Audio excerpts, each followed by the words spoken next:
Hello everybody, it me Scoop, and I am happy to report that I do not have many near-death experiences. The closest I have was at summer camp when I was around 10 years old. I was a rather tubby lad at the time. We were on a hiking trip, and we finally got to the top of the mountain. Now, the top of this mountain, it was rather rough, it was rather rocky. We were told to go slow, to be careful. So naturally, all of my friends started horsing around, and I actually did walk around really slowly and carefully.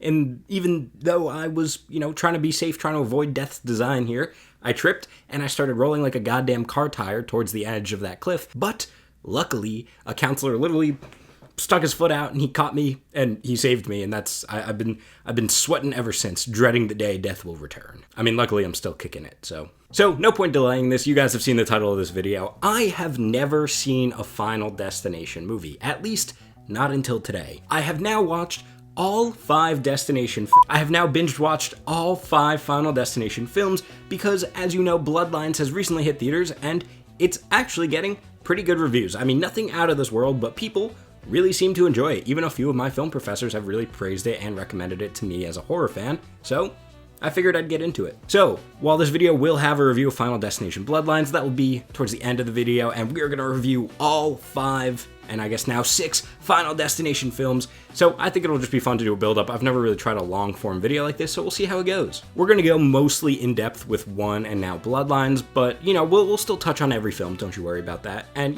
no use delaying it. Let's get into the first one, Final Destination 1, baby. Pictures in my head of the Final Destination. So honestly, I am genuinely surprised by how good this movie is. As I said, never seen a Final Destination movie before. I've seen plenty of completely out of context clips on Twitter that made the movies seem just absolutely insane. I had no idea what was going on in any of those clips, but they seemed pretty gnarly, and I was, excited to finally watch the movies in full. So from those clips and just my general perception of the franchise, I thought these movies were just gonna be kind of dumb and goofy, but a bit of gory fun.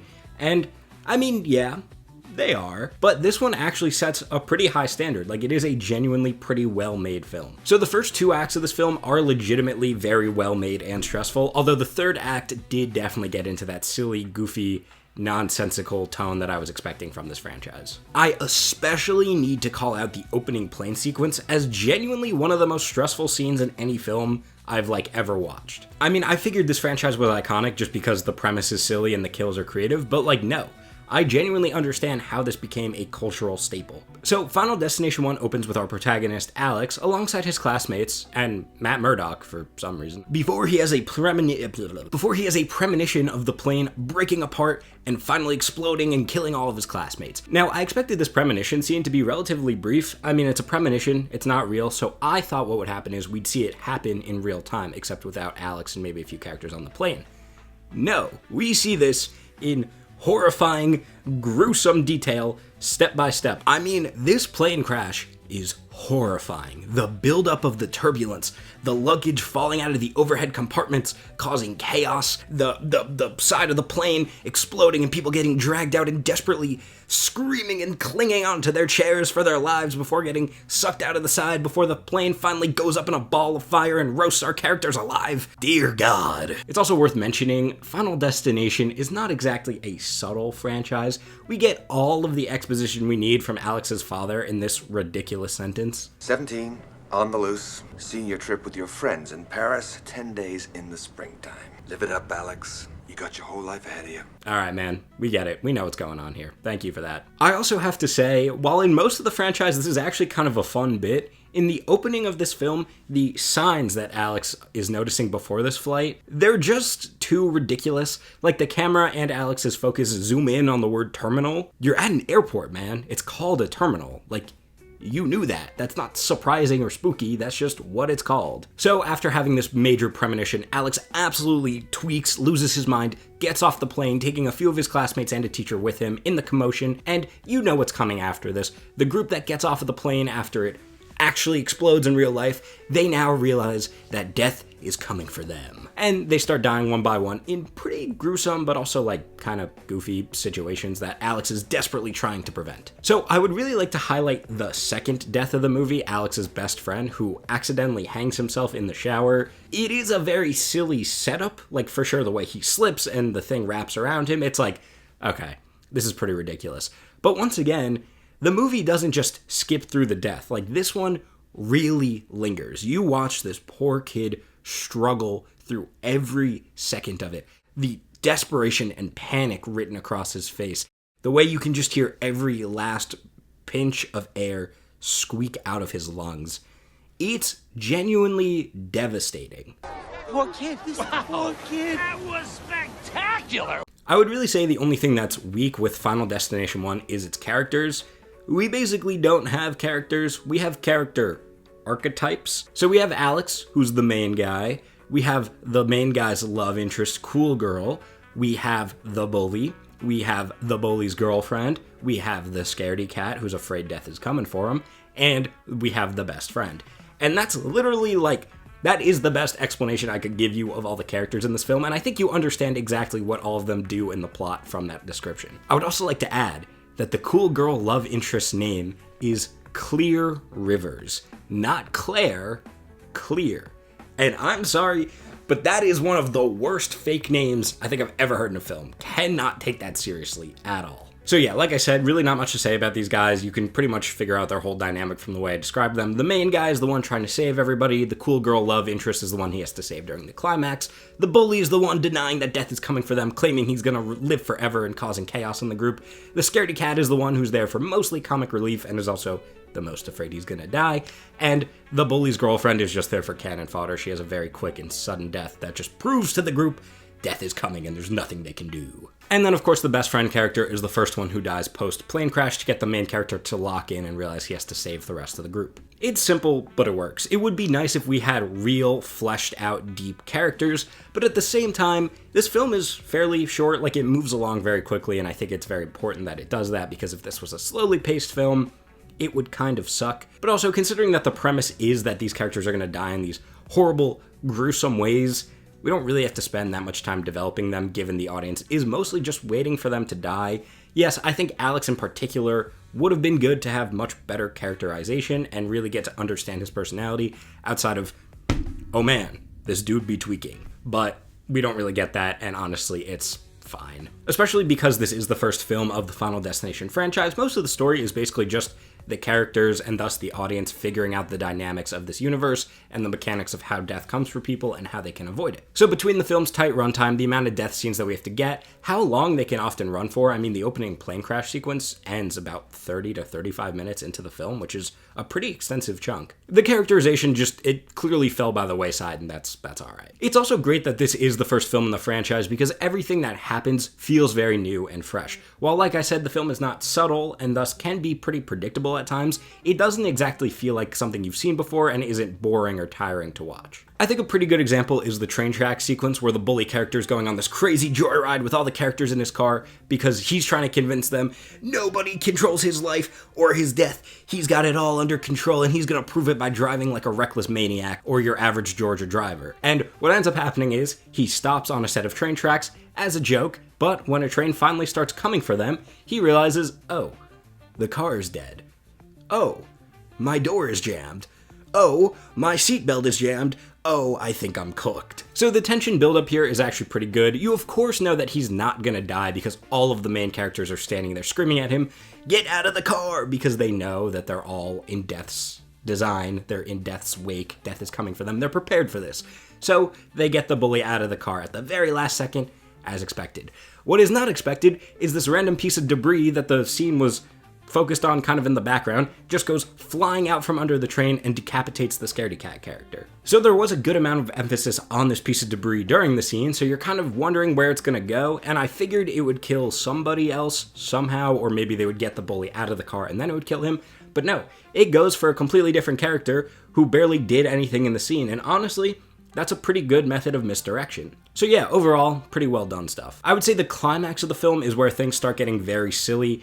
Alex is just losing his mind in this random log cabin that he's death-proofed, and every little movement he does, he's trying to figure out how death is coming for him. And this is a fun moment, but it's just like not that interesting because it is honestly the most realistic reaction I could expect from a character in this scenario.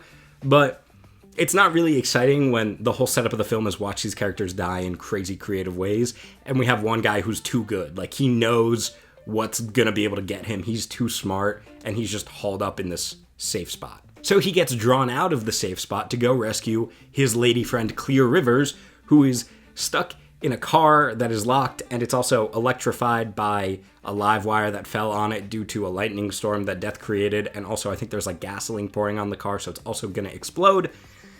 By this point, the movie goes full Goofy mode, and it's like, alright, it's the climax, it's gotta be bigger than anything we've seen before.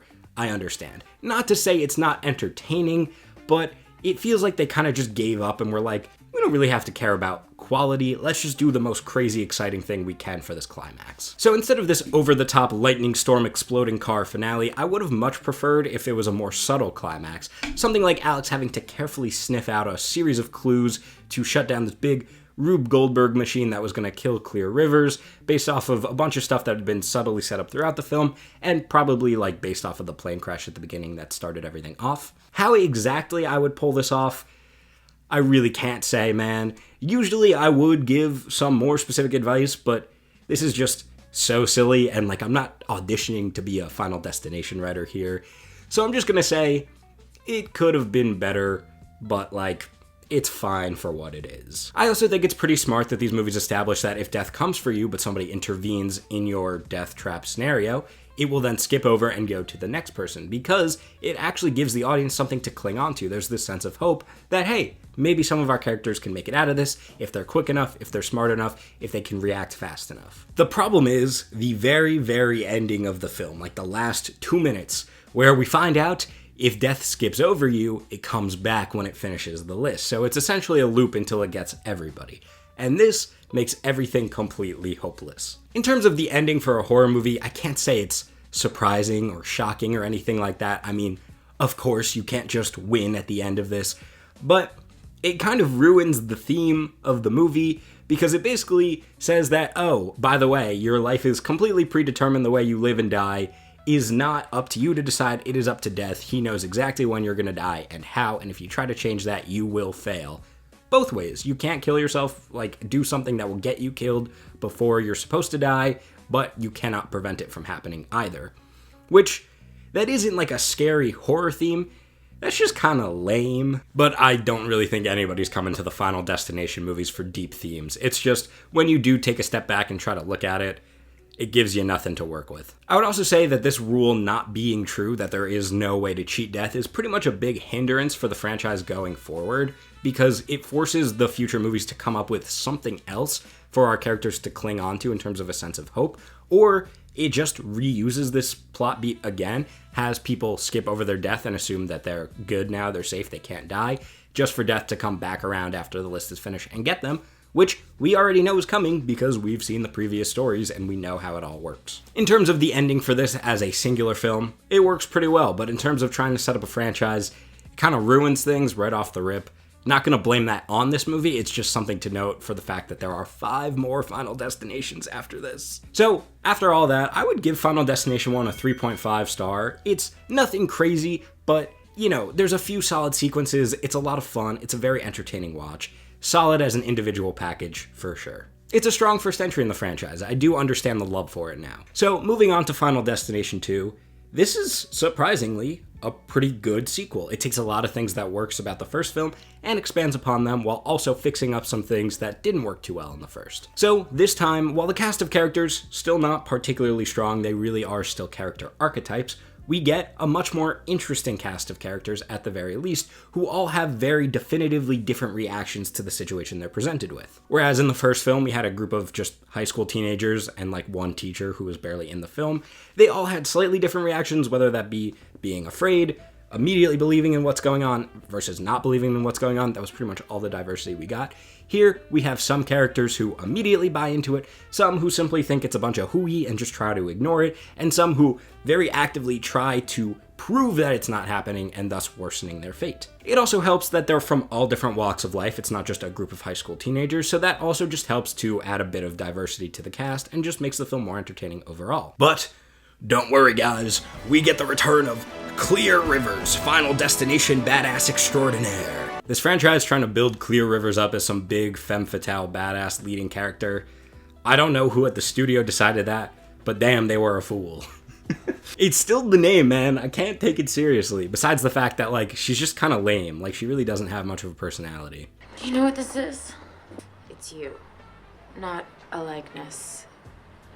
It's how you make me feel. It's reluctance to take form. And you're creating an absolute but incomprehensible attraction. Shut up, Clear Rivers. I also think the opening sequence of this film is arguably more iconic than the opening sequence to the first film. Where the first film was the plane crash, this one is a massive highway pileup. What's interesting is that Final Destination 1 came out in the year 2000. So as you might expect, a film centered around a plane exploding, coming out in the year 2000, probably didn't age too well, so I think at the time people would have been a little more hesitant to make jokes about it, and thus it doesn't reach the same level of cultural status that something like a ridiculous car pileup on a highway could get. I also think this highway pileup is a more relatable event. I mean, when you compare how often somebody gets on the highway versus how often they hop on a plane ride, it's pretty much night and day. Like, highway is way more common, especially in the US. So across these reviews, I'm really not going to focus too hard on the characters because, like I said, they don't really matter too much. I just thought it was important to note that in this film, they do expand on the cast of characters and they are far more interesting than the previous film. I also think this expansion of the cast is pretty important because while the first film was mostly focused on explaining the mechanics of the franchise, in this one, we got all the notes. We know how it works. We just want to see it play out with this new group of people. And that's pretty much exactly what we get. However, the film does add the idea that if you can add new life into the equation, you will completely destroy Death's plan and Death's design, and thus you will actually be able to save the day. It's important that we as the audience, and of course the characters, have a glimmer of hope, because if they just are content with the idea, well, we're gonna die, there's nothing we can do about it, you don't really have a movie, and you can't have them trying to figure all of this out once again because the audience has seen the first film, and we know even if death skips you one time, it'll come back around again. So adding in a completely new concept was really the only way to go about this, and I think the idea that life will destroy death's design, it's a pretty good idea. It's also interesting that one of the survivors this time around is an incredibly pregnant woman who's going to give birth literally any day now. So the idea is she would have died in the highway pileup, and thus this baby would have never been born. So once the baby's born, new life has been introduced into Death's design, thus voiding it and saving all of our characters. However, at the very end of the film, not the very, very end, but going into the climax of the film, she has the baby, and unfortunately, the day is not saved, and I'm sorry to report, but Clear Rivers dies. Eugene.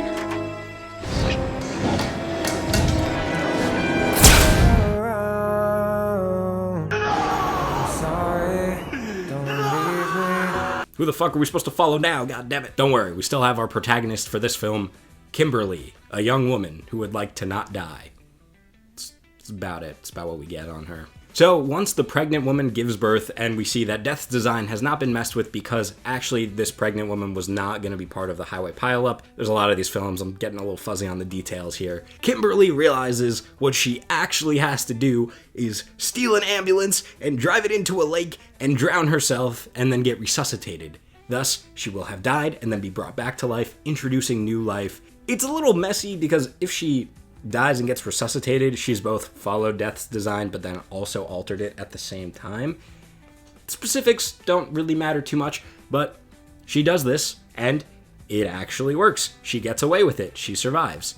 Hip hip hooray. Except the film is a little unclear about whether or not this works. What they introduce in this film is an expansion of the first film. Not only is it the people that survive the initial deadly event that are hunted by Death's design, but it's all the people that they heavily influence the lives of after this event before they pass away. So for example, there's a farmer boy in this film who gets his life saved by one of the survivors of the initial wreckage, and the ending of the film is him dying in an incredibly gruesome manner because he was supposed to die, but the people who didn't die influenced his death and saved his life, and thus his death's design was messed up, so death had to come back for him. It gets a little strange because, like, if they were supposed to die in the car crash, he wouldn't have been in the situation to die later in the film, so thus them saving him later in the film didn't really mess with Death's design. If anything, it kept it going the way it was supposed to.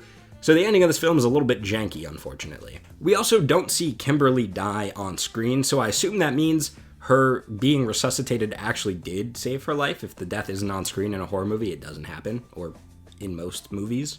But the fact that the film still ends on this sudden, gruesome death makes it feel like this isn't over for this group of characters. So it's a little bit unsatisfying, even if it is expected that all these films are going to end with this reversal that the characters do die in the end. A good example is the ending of the first film shows the bully and the main kid, I'm forgetting his name at this very second, they both die, but we don't see Clear Rivers die, so she comes back in the sequel having self-institutionalized herself so that there's nothing that could possibly kill her, which, you know what? Valid move, Clear Rivers. I don't blame you. So, because we didn't see Kimberly die, I'm gonna have to assume that dying and then resuscitating yourself is actually a valid way to beat death's design, even though it doesn't come up later in the franchise. Like I said, this ending is just a little bit strange because when you get to like, oh, these people survived an event that they weren't supposed to and then they influenced the lives of other people, you're basically dealing with like time travel logic at that point, which is always just completely messy. So the fact that it ends on that note is a little unfortunate, and the fact that like it ends on this, it is an over note, but it seems like it is still pretty much over now that this farmer boy is dead. I don't know. I didn't love it too much. But the fact that I'm gonna assume Kimberly does live, I think that that's a much better message for this film versus the first film because she wins in the end. She has a say in her life. It is only by leaning into death and embracing the challenges that come at your life and running into it full force, powering through it, that is the way that you get to control your life. That's a much better theme. Unfortunately, none of the other movies keep this one going. Everybody dies at the end. So, Final Destination 2, we're giving this one 3 stars. It drags a little bit, makes some solid improvements over the first film, but does manage to feel a little bit repetitive and thus not as exciting. But moving right along, we have Final Destination 3. Now, what's fascinating about Final Destination 2 is that it kind of is a best case sequel. They took what worked about the first film, did it again in a pretty solid manner, and they took what didn't work about the first film and actually improved upon it and expanded upon it and made it a lot better, delivering a pretty solid package overall. With Final Destination 3, we get to see what a worst case sequel would have looked like. You take the most surface elements of the first film, expand upon only those, except not really expand upon them, just do them again, but not nearly as good, and then toss everything else out of the film that wasn't the best parts, and just completely fucking ignore it. Whereas in Final Destination 2, the characters and story felt improved, and the kills were about as good, if not maybe just a little bit weaker. In Final Destination 3, we regress back to having a group of high school seniors as all of our protagonists, except this time, they're not even friends with each other. They all actually kind of hate each other, which, as you might imagine, makes for a pretty miserable watching experience.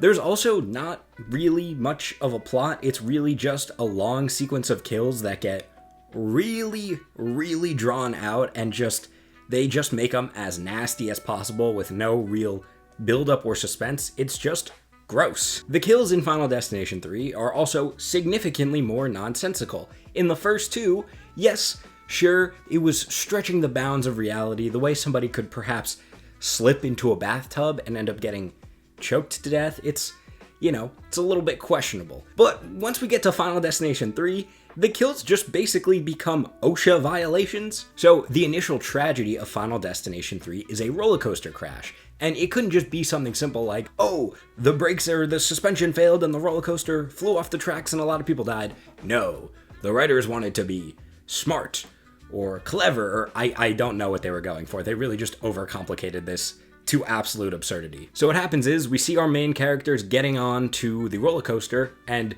there's this little tube that's leaking. It's leaking like hydraulic fluid or something. I don't know how roller coasters work. It's the thing that keeps the safety straps in place. So the roller coaster takes off despite this minor leak, and on the loop-de-loop, Frankie Cheeks, yes, Frankie Cheeks, you heard that right, I'm not making that name up, that is what they called this poor guy, is trying to get a video of the two girls in front of him topless on this roller coaster. Now, listen, I understand Frankie hasn't gone to college yet. He's stuck around town. Yeah, you graduated like 2 years ago. I stuck around to monitor your development.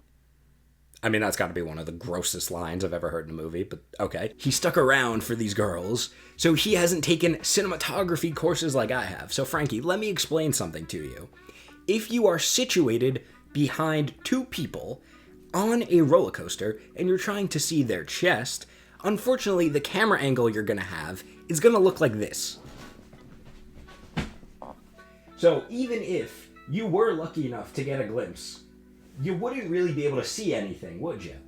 Our demonstration has now concluded. So one of these girls actually slaps the camera out of Mr. Cheek's hands. Yeah! Show me your titties! Fuck off, Frankie! Obviously well-deserved, and the camera lands on the track below them because they're on the loop-de-loop, so the roller coaster then runs over the camera, and this sends everything into chaos. The wheels fly off, the brakes stop, the safety things fly up, and also the entire roller coaster literally just starts like breaking apart at the seams for some reason. I have no idea. This sequence goes on for quite a long time. It's not like either of the first two where it's either incredibly unexpected and shocking, or it slowly builds on itself as it goes along, getting more and more chaotic and frightening.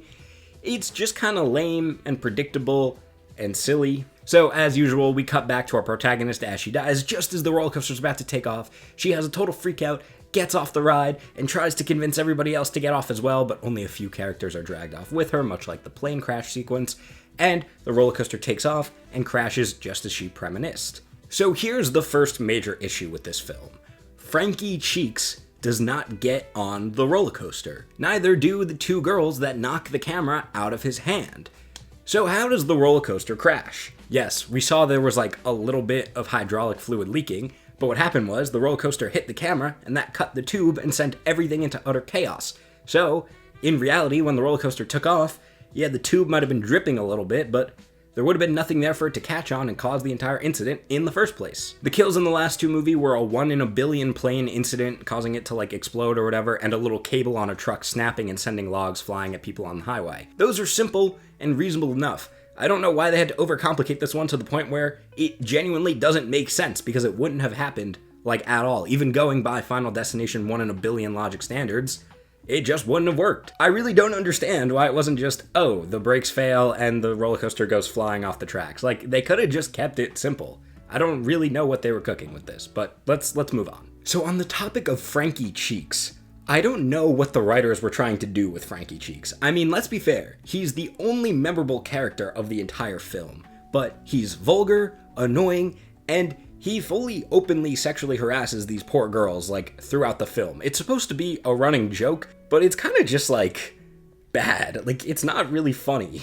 I so feel this is so my fault. Seeing women is nothing but fun bags. If I had seen their, whatever, humanity, they wouldn't have felt the pressure to look so good.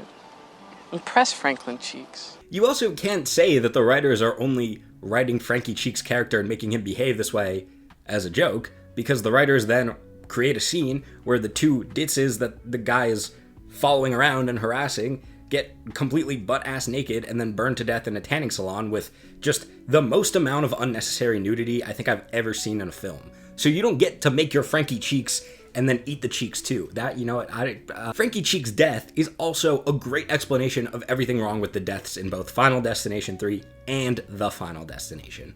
What happens is our two main characters are following Frankie Cheeks around in their car, trying to figure out how he's gonna die so that they can prevent it and save his life. So they pull in behind him at a drive-thru where a big truck backs into their car, even though they literally slam on the back of it and they get it to stop. The truck driver does stop, and then he just starts again and backs into them, so our two protagonists are now stuck in their car behind Frankie Cheeks. Then, from the rearview mirror, our protagonists notice that this second truck is barreling down this hill, coming at them at full speed because some guy lost complete control of it and wasn't even in the truck to begin with, and the people in the car behind our protagonists that are further blocking them in are in an argument completely oblivious to everything going on around them, including the motor incident of the truck backing into our protagonist that happened directly in front of their faces. All the while, Frankie Cheeks is in his convertible, also completely oblivious to all this, even when our protagonist starts screaming and shatter the windshield to escape from their car at the last second.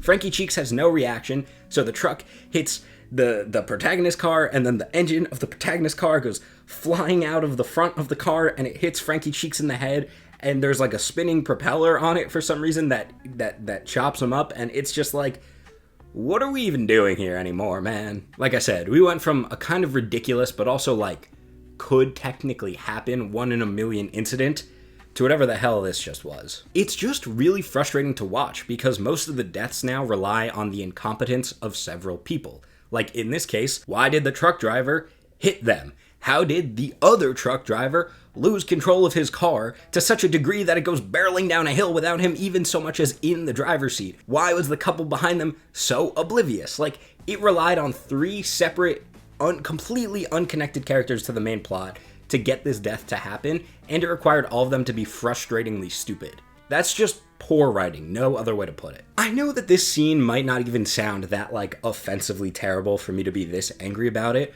but try watching 5 Final Destination films in a row and you have to deal with 2 of these back to back. 180 straight minutes of buffoonery and incompetence on display. It gets your blood boiling a little bit. Another example of how awful these kills get is the tanning bed sequence. I already talked about how the writers were being pretty hypocritical by writing this scene in the first place and also including Frankie Cheeks as a character.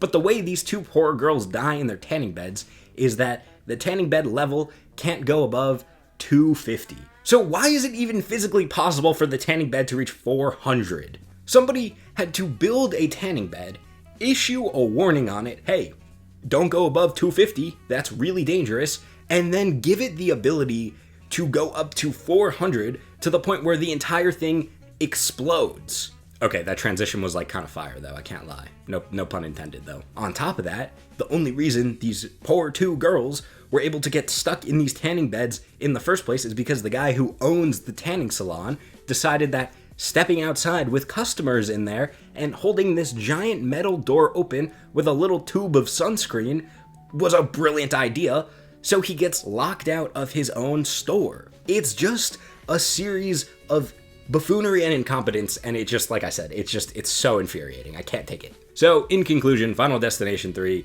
every character sucks, the kills are really lame, the story is borderline non-existent. I mean, the finale is like, this emo dude who survived the roller coaster incident is just flexing on our protagonist that death skipped over him, so now he won't die, but making fun of her because she will die.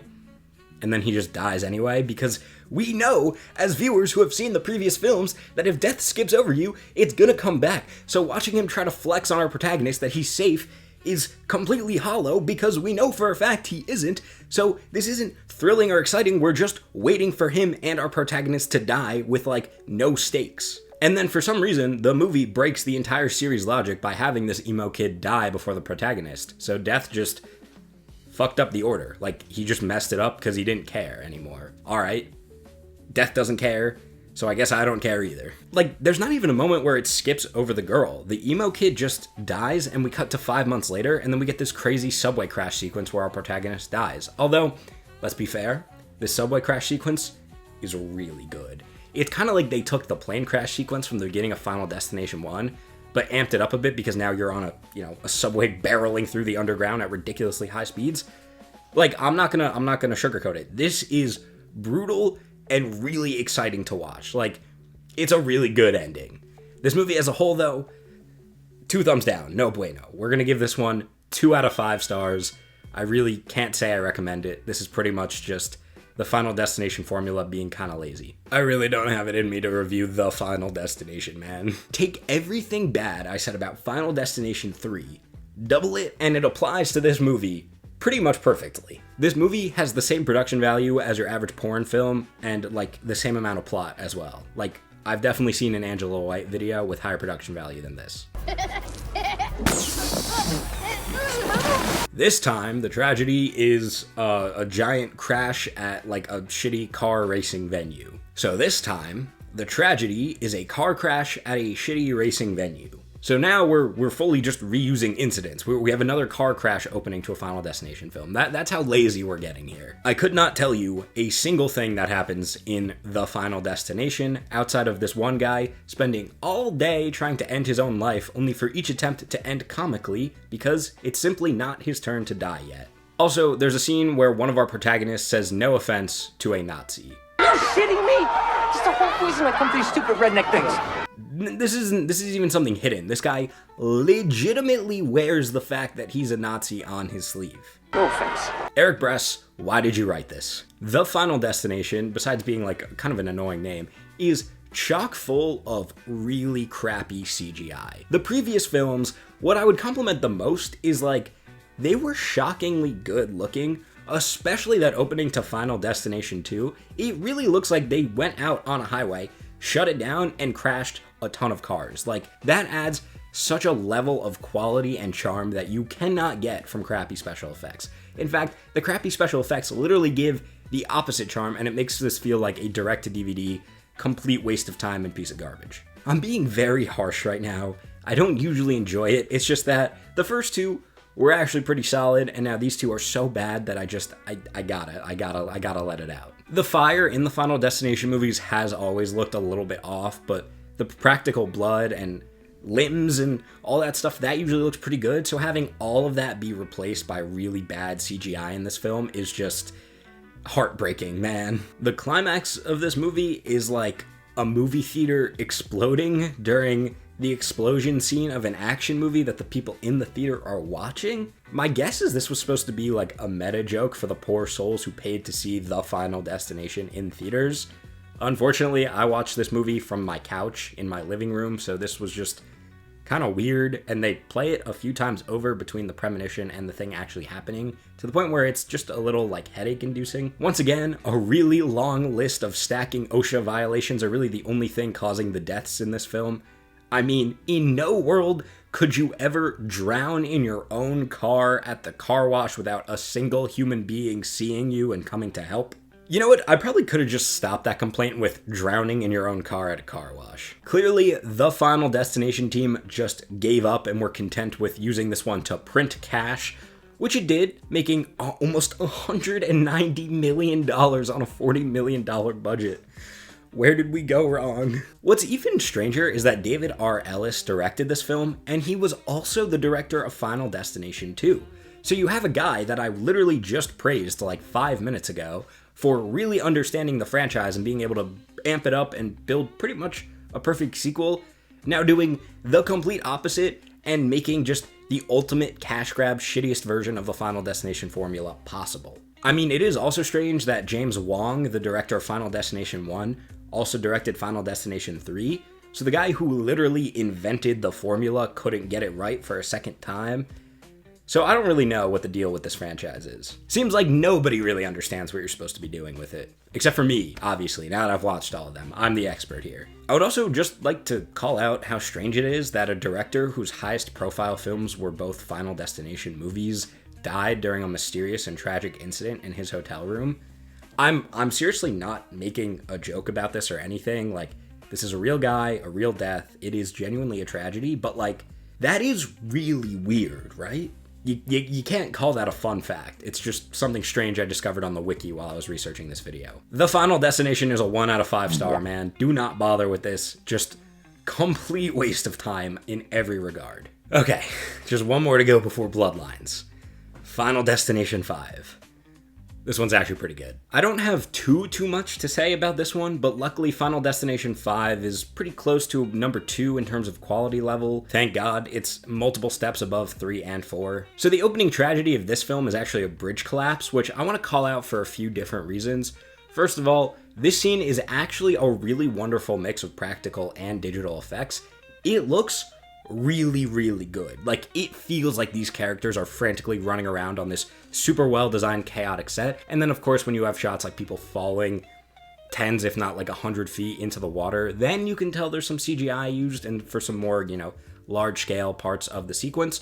But overall, like, it does look very solid. Now, sure, the bridge collapse could also be considered a series of OSHA violations, but like, none of these really can be tied to any one person. It's kind of just a series of unfortunate coincidences causing this bridge to collapse, and like, that's exactly what Final Destination is about, so that's very refreshing to see once again. I would also say a bridge collapse is also very action-oriented. We have a bus full of characters who have to escape from the center of a bridge to the end of it to safety. So they're, like I said, running through this giant chaotic set piece, which is a lot more exciting, especially compared to 1 and 2, where, yes, those were definitely more horrifying and more acutely violent, but here, it's cool to have some thrills and some action, It's a good change of pace. It feels very unique, and thus is very enjoyable. And getting anything unique 5 entries into a franchise is honestly an achievement unto itself. Needless to say, I like this opening a lot. Good first impression from Final Destination 5. The two leads of Final Destination 5 are also in a relationship with each other, so for the first time in the entire franchise, we have not only characters that have chemistry with each other, but with actual motivations. Molly and Sam are broken up because Sam is a chef and he got this wonderful opportunity to go cook for one of the best restaurants in the world in Paris. However, he didn't want to take the offer and uproot Molly's entire life to send her to Paris. So she actually broke up with him because she didn't want him to feel obligated to stay and not take the job, and thus holding him back. This is nothing crazy. This is not any expert writing or anything. It's pretty surface level and, like in most movies, would be barely serviceable. But here, where we're used to having no motivations, I'll take what I can get, man. The breath of fresh air all the way. The kills in this film are also much better. Just gotta make the OSHA violations joke one more time. That is still definitely true in this film, but like I said, with the bridge collapse, it's a little less hard to pin these things onto any one specific person. For example, somebody plugs in a fan directly under a leaky air conditioning unit on the ceiling, so the water is just dripping directly onto an electrical cord. Like, whoever did that, yo ass is fired, buddy. But besides that, it's not too egregious. At the very least, these death scenes are very well directed and edited. The fan joke I just made comes from the gymnastics sequence, which is actually arguably the best death scene from the entire franchise thus far. It was a total nail biter, taking its sweet time for poor Candace, and you're just waiting for her to stomp on this nail on her balance beam, just for them to pull the rug out from under you after like multiple minutes of this and have somebody else stomp on the nail, setting off a crazy but insanely rapid chain of events that leads to Candace having an incredibly violent and sudden death. Like, this was general, like, audible gasp inducing for me, which once again, 5 films in, that's pretty impressive stuff. Final Destination 5 also finally adds a new mechanic to the series. 3 and 4 were devoid of this, which I think is one of the big reasons why it just felt so stale. Like, there's only so much you can watch of premonition. Thing actually happens. Everybody dies in order of premonition. If you get skipped, it'll come back to eventually. Like, 4 movies of that is a lot. So anything extra is just a nice cherry on top that we kind of desperately need here. So in Final Destination 5, we learned that you can actually steal time from other people by taking their lives. So for example, if you are the survivor of one of these opening Final Destination sequences and you have a serious ticking clock on your life, you could kill somebody who theoretically has 50 to 60 years left, and you will then inherit their time. Obviously, the trick to this is you don't know how anybody's gonna die. So if you take that chance, for all you know, you could only be getting yourself an extra couple of weeks. I think the smartest thing here is that no character just suddenly learns this info and goes on like a killing spree to rack up a bunch of time and become immortal. Unironically, that is what I was expecting when they introduced this concept. I thought we were gonna have someone go on a total spree and be like, I have 195 years racked up, Sam. You can't possibly touch me. But no, we don't get anything like that. I mean, maybe that's the plot of Bloodlines or something. I don't really know. Instead, it's actually revealed to us that Molly, Sam's girlfriend, was premonitionized to have survived the bridge collapse, and thus she's actually not on death's list. So, Peter, who's Sam's best friend and the boyfriend of Candace, our unlucky gymnast, gets really heated about this because he's just really upset, obviously, over the death of his girlfriend and the fact that Sam wasn't fast enough to be able to predict her death and save her. He doesn't understand why Sam's girlfriend gets to be spared when his and himself do not get to be spared, obviously. So when Sam and Molly are having this nice make-up dinner at Sam's restaurant that he works at after closing time, Peter comes in and decides he's gonna kill Molly and steal her time in revenge. Like I said before, the character motivation in this movie is like serviceable at best, but coming off of 3 and 4, anything is a massive bonus, so I'll take this. We actually get a pretty long fight scene in the kitchen of Sam's restaurant, and this is also a decent enough sequence. Like, okay, low-key, it's a little bit boring, but at the very least, we've seen this kitchen in detail in a few different parts throughout the film, so we know where everything Final Destination deadly sits in the kitchen because Sam has already watched out for it. So it's a pretty good setup and payoff to get this full sequence fighting throughout the kitchen, utilizing a bunch of this stuff that we have seen previously. Sam ends up using this like meat grinder splitter thing to take out Peter, and Sam and Molly decide that they're going to ride off into the sunset and Sam's going to take that job in Paris, which makes a lot of sense after this movie. So Sam and Molly take their seats on their flight to Paris. Now, if you haven't seen these movies yet, but you're a more keen-eyed viewer, you may remember that Final Destination 1 was about a group of high school students going on a trip to Paris. So what happens? When Sam and Molly take their seats, we hear the commotion of Alex losing his mind over his premonition that the flight is going to blow up. And yes, this movie was a prequel the whole time, and Sam and Molly have now boarded Flight 180, and they are doomed. Unironically, that is so cool.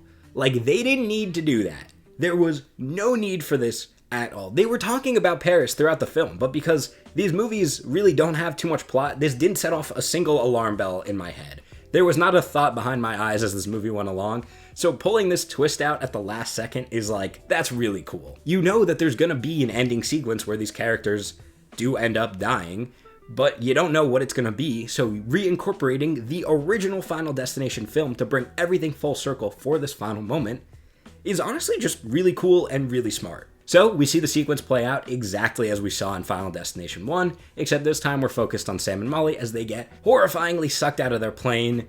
The end. This movie was just really invigorating. It was a good way to end my binge watch before Bloodlines. It really gives me hope that Bloodlines might actually be something good. If it was the quality of 3 or God forbid, the quality of The Final Destination, I may have given up hope. I may have abandoned ship and not have gone to see Bloodlines, but my ticket is booked. I'm going tomorrow. I am very excited. I don't know if it'll blow my mind. I have no idea what the premise is, but overall, Final Destination 5 is actually going to get a 3 out of 5 stars. In many ways, it is the best of the franchise, which for a 5th entry, downright impressive. I think Fast and Furious is the only other franchise to have ever pulled that off before. But yeah, I think the first just has this unbeatable freshness and charm to it, but I would say overall, this is probably the better film on a technical level. Like I said, it actually looks a lot better. The kills are arguably way more suspenseful.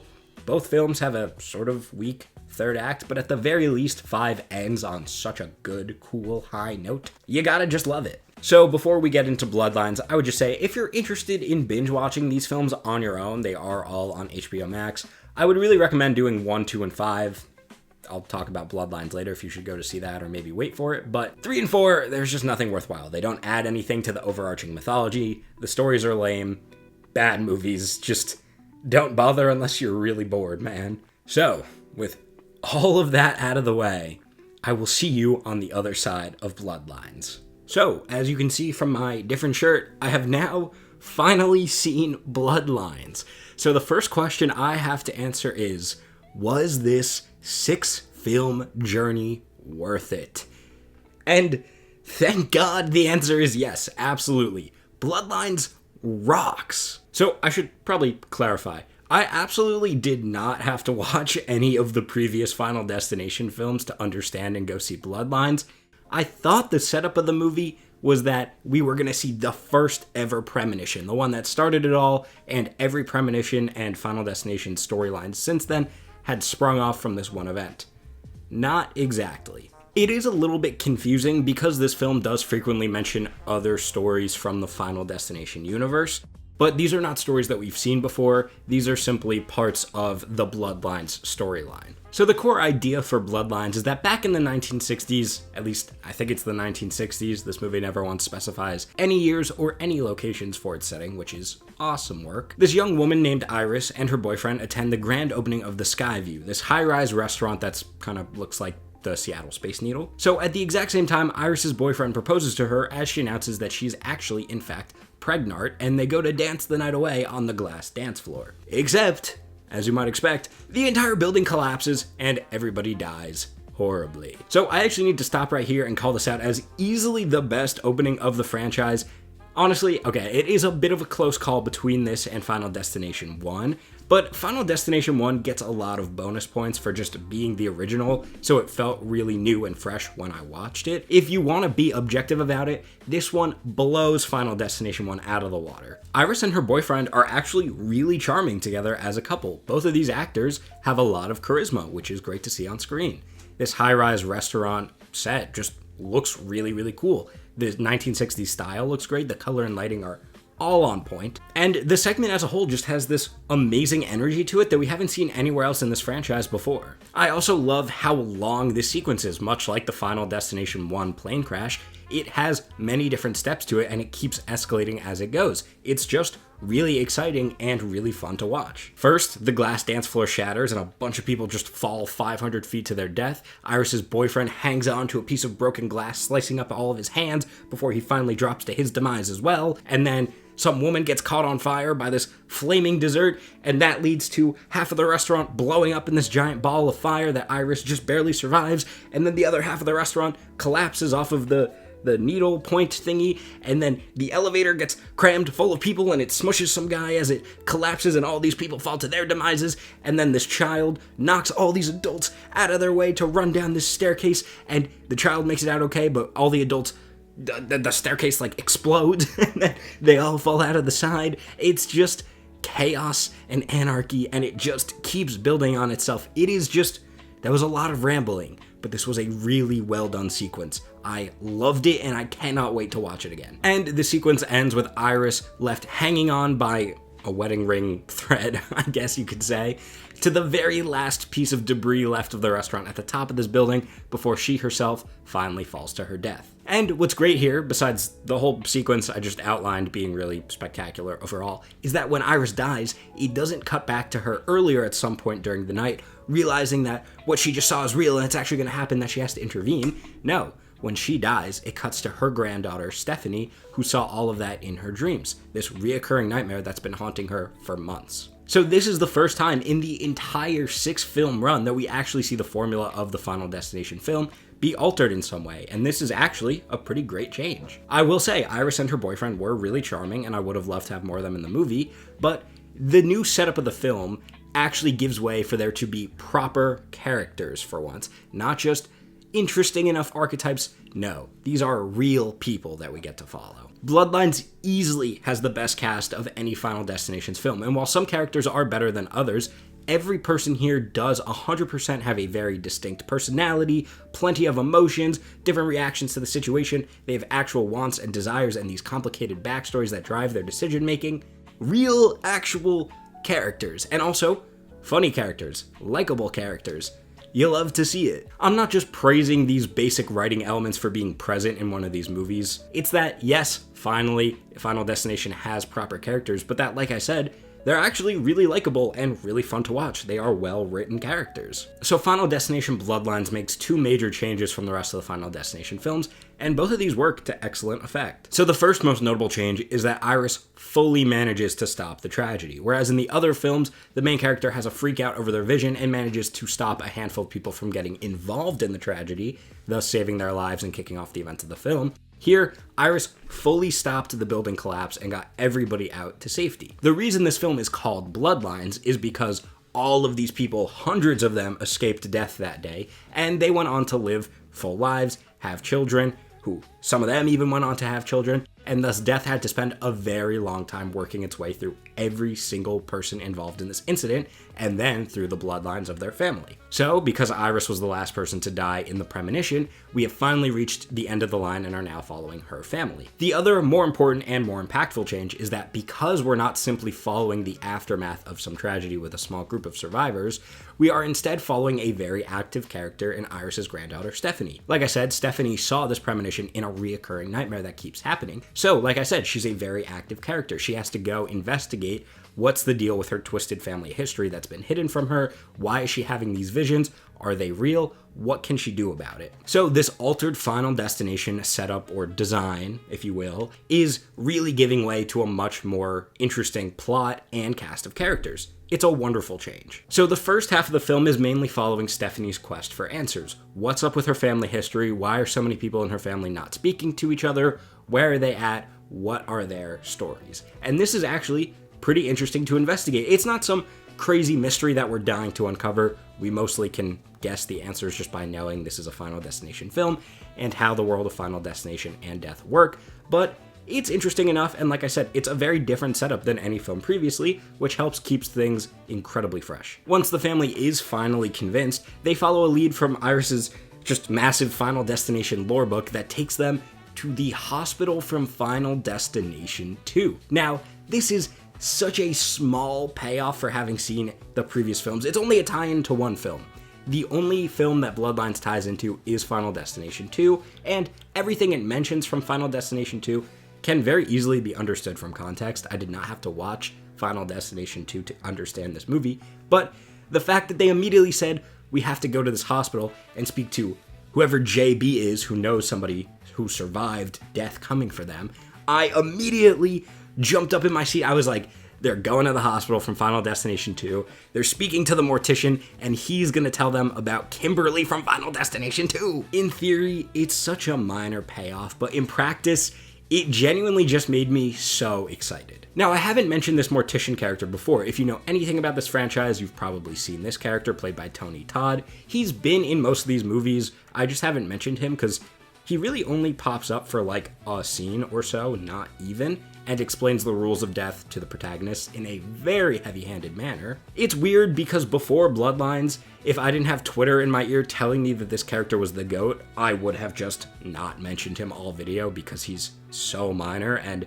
low-key kind of forgettable. Like, the only reason Tony Todd's character sticks out is because he just appears in these movies, drops some crazy hard bars about death coming for you and you standing no chance, and then he just disappears. So in Iris's premonition from this film, there is a young child who she helps save, and he's actually the last one to die. When she's hanging onto that last piece of debris, she's holding on to him as well, and he is the final person to die, meaning that Iris and her family surviving all of these years has meant that he understands the flow of death. He and Iris are friends, and they've uncovered everything together, explaining why he's been able to lore dump on all of our previous characters, but also why he himself has not been fearing death.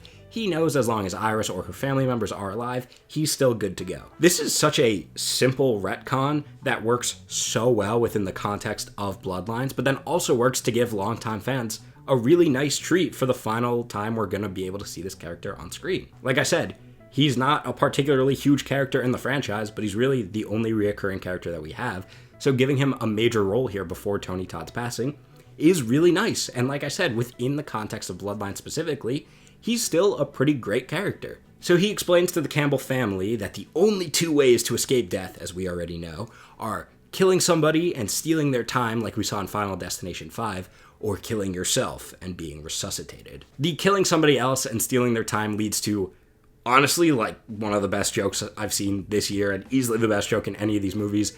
I won't spoil it, but it involves the two best characters in these movies, Kimberly's cousins, and a baby ward. I feel like that probably gave half the joke away, but that's alright. And I should also mention that Tony Todd's character knowing that stopping your heart and then resuscitating yourself actually works to deter death from coming after you means Kimberly survived Final Destination 2's ending. I mentioned earlier, it was a little unclear. It seems like she probably did because we didn't see her die on camera, but overall, the movie felt like it was giving a this isn't over type of ending, but no, she is the only character to have survived during this franchise, so little round of applause to her. Good job, Kimberly. Also, I should probably mention when the Campbell family are trying to figure out what hospital they need to go to, somebody accidentally refers to it as the Clear Rivers Hospital. Clear Rivers mentioned, absolute W. So I just mentioned that Stephanie's cousins are the best characters anywhere in this franchise, which is so true. Their names are Bobby and Eric, and their dynamic in this film